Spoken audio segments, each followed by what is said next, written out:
Europe 1. Le grand direct de la santé, on va terminer avec le docteur Sidney Wana, notre chirurgien esthétique. Eh oui, c'est une petite révolution. Depuis quelques années, le laser est devenu un incontournable dans la médecine et permet de traiter un grand nombre de pathologies. Mais il ne fait pas que cela. Il est aussi utilisé en médecine esthétique. On en parle ce matin avec vous, docteur Sidney Wana, chirurgien esthétique. D'abord, ce laser, c'est quoi exactement ? Alors, c'est un sujet complexe, mais je vais le simplifier au maximum.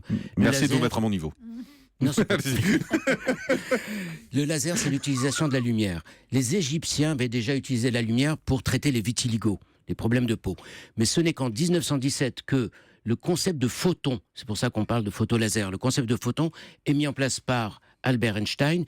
Et ça veut dire quoi ? On utilise la lumière, mais on la concentre, on en fait un seul faisceau lumineux, c'est pour ça qu'ils peuvent avoir différentes longueurs d'onde et donc différentes couleurs. Ce n'est qu'ensuite... la couleur est liée à la longueur d'onde. À la longueur d'onde, Et d'accord. suivant les couleurs, on aura telle ou telle action. Donc voilà, la lumière, c'est une diffraction de la couleur, d'où l'arc-en-ciel. Mais si on concentre et le faisceau lumineux est très précis, on a une longueur d'onde précise et une action précise. Donc ça, c'est mis au point par Albert Einstein. Ensuite, c'est en 61, un médecin, Léon Goldstein, qui lui utilise pour la première fois le laser pour traiter un mélanome, ce cancer de la peau qui est redoutable et qui inquiétait beaucoup. On utilise le laser.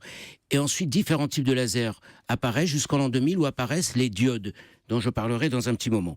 Alors, pour ce qui nous concerne en dermatologie, c'est-à-dire pour ceux qui veulent rajeunir, le rajeunissement du visage, de façon synthétique, il existe deux genres de grands lasers. Les lasers ablatifs. Ablatifs, ça veut dire qu'on enlève de la peau. Donc, on va améliorer l'aspect de la peau en enlevant la couche superficielle de la peau, qui est l'épiderme. Les lasers ablatifs, ça peut être l'herbium, le CO2, donc ils traitent la peau en surface, ils vont agir sur les rides, les ridules, et donc obtenir un rajeunissement de la peau, et même sur les rides des lèvres supérieures, qui sont difficiles à traiter, mais effectivement, il faut aller en profondeur, et à ce moment-là, c'est au moins 10 jours de croûte avant d'avoir un résultat. Et ensuite, nous passons au laser repulpant. C'est-à-dire qu'on va remodeler la peau, non pas en brûlant l'épiderme en surface, mais on va agir avec une longueur d'onde qui va rentrer en profondeur sans abîmer l'épiderme et en chauffant le derme.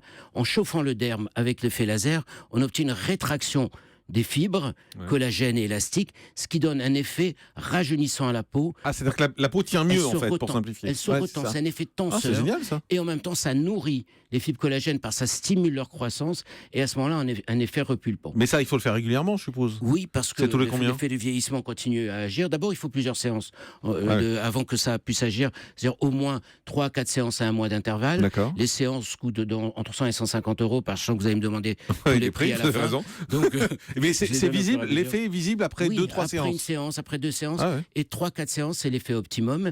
Et donc là, on a fait remodelant de la peau. Mais ce ne sont pas les seules applications qu'on a découvertes, et on en découvre d'autres.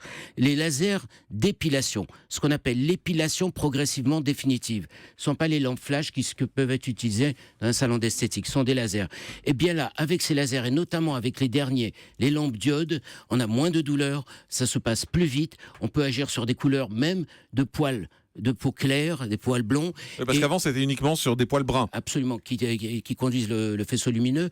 Et il y a des peaux qu'on ne pouvait pas traiter, les peaux mates ou après bronzage ou les peaux noires. Et bien maintenant, nous avons des lasers qui permettent de traiter cela. Et en quelques séances, on obtient une épilation quasi définitive, des fois quelques petites retouches ou pas. Beaucoup de patients viennent nous demander de traiter leur cellulite au laser. Là, nous avons essayé d'utiliser des sondes laser à l'intérieur de la cellulite. Les résultats sont un peu décevants. Par contre, pour rassurer, la radiofréquence améliore l'effet sur la cellulite. La semaine dernière, on a parlé beaucoup des lasers vasculaires. Donc les angiomes, l'érythrose, la couperose, tout cela, on en a parlé, se référer à l'émission de la semaine dernière, si on peut aller sur replay. C'est bien, vous faites ça bien. Oui. Le détatouage, pour ceux qui veulent renoncer au tatouage alors que c'est à la mode, le laser CO2 permet de brûler tout le tatouage en superficie et il y aura une croûte et après ça se traitera. Qui a le droit d'utiliser des lasers ? Que les médecins. Alors dans certains pays, on peut déléguer à des infirmières. En France, pour l'instant, c'est peu toléré. Donc pourquoi ? Parce qu'il y a des risques. Alors quels sont les risques ? Rapidement. Eh bien, très peu. Bravo. Bravo, il est fin parfait. Merci beaucoup. Plus rapide que ça, c'est exceptionnel.